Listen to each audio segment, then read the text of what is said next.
Nero had one of the most notorious downfalls in imperial history. He started his reign in 54 AD as a young and promising ruler, but things quickly took a darker turn. He murdered his own mother, Agrippina, and later his wife, Poppaea, reportedly by kicking her to death while she was pregnant. He taxed the elite heavily, staged elaborate performances where he played the lyre as citizens were forced to watch, and ordered the execution of rivals, including his own advisors. But the event that sealed his fate was the Great Fire of Rome in 64 AD. While Rome burned for 6 days, many claimed Nero stood on a rooftop singing. Though he later blamed and persecuted Christians for the fire, the public turned on him.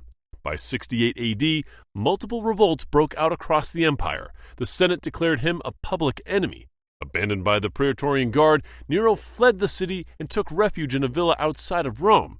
Surrounded and panicking, he tried to take his own life but couldn't do it. A freedman helped him stab himself in the neck.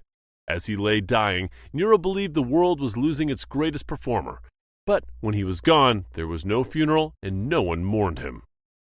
Charles II of Navarre earned his nickname the Bad for a reason. He betrayed both England and France during the 100 Years' War, switching sides whenever it suited him. He poisoned nobles who questioned him, murdering his own brother-in-law, and even plotted to kill the French king. His lust for power made him feared across Europe, but also despised. By 1387, Charles was ill and bedridden. Doctors prescribed a bizarre treatment, wrapping his body in brandy-soaked cloth to revive the spirit. But one night, as a servant sealed the wrap with a candle, the alcohol caught fire. Charles went up in flames like a torch. No one came to help. The servant fled, the guards did nothing, and the king burned alive, screaming in agony. Herod the Great had one of the most distinguishing deaths in ancient history. Herod the Great ruled Judea with cruelty and paranoia. He murdered his wife, 3 sons, and countless nobles he suspected of treason. Near the end of his life, he developed a gruesome illness, possibly foreigner's gangrene. His genitalia began to rot, oozing pus and crawling with maggots while he was still alive. The pain was unbearable, the stench so revolting that even servants fled his chambers.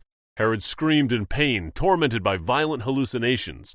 In one last display of tyranny, he demanded that the nobles be executed after his death so the nation would mourn, but his command was ignored. King Richard III. Richard III of England rose to power in a storm of suspicion. After sending his young nephews to the Tower of London, they disappeared. Many believed he had ended their lives to claim the throne.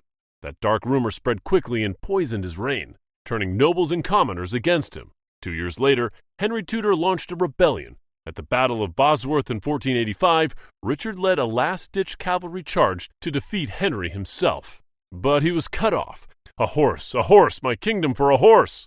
Before being cut down and stabbed again and again.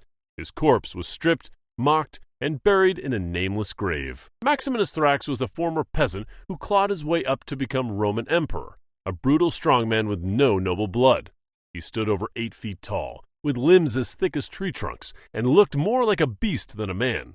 He crushed the Senate's power, raised heavy taxes, and executed rivals. But in 238 AD, while leading his army to suppress a rebellion, he got bogged down at Aguila.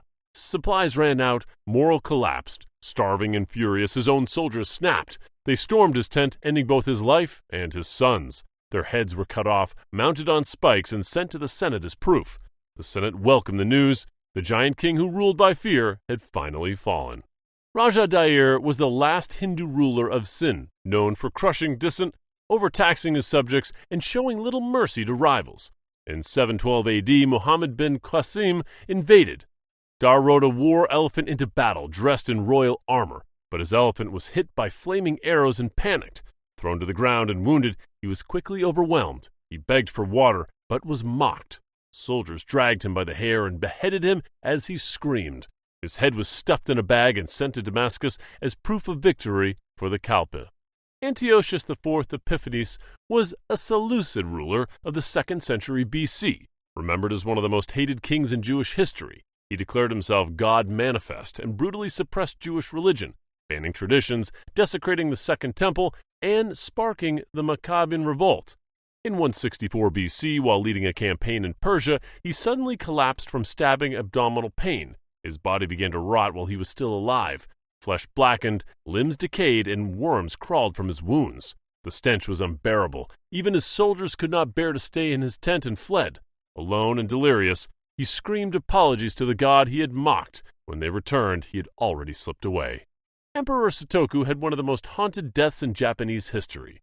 Emperor Sutoku ruled briefly in the 12th century. After leading a failed rebellion in 1156, he was exiled to remote Sanuki province. There, stripped of title and cut off from the court life, he descended into madness. Legend says he let his nails grow long like claws, wrote blood curses on sacred scrolls, and vowed revenge on the court that betrayed him. He died alone in 1164, likely from illness and neglect. But his passing was just the beginning. Kyoto soon suffered floods, fires, and epidemics. People believed he had become an onryo, a wrathful spirit bent on destroying the dynasty. His name was banned from rituals, and no emperor dared mention him for generations. And hey, how many of the kings did you know? If you know any other kings, drop their name in the comments. Thanks for watching, and see you in the next one.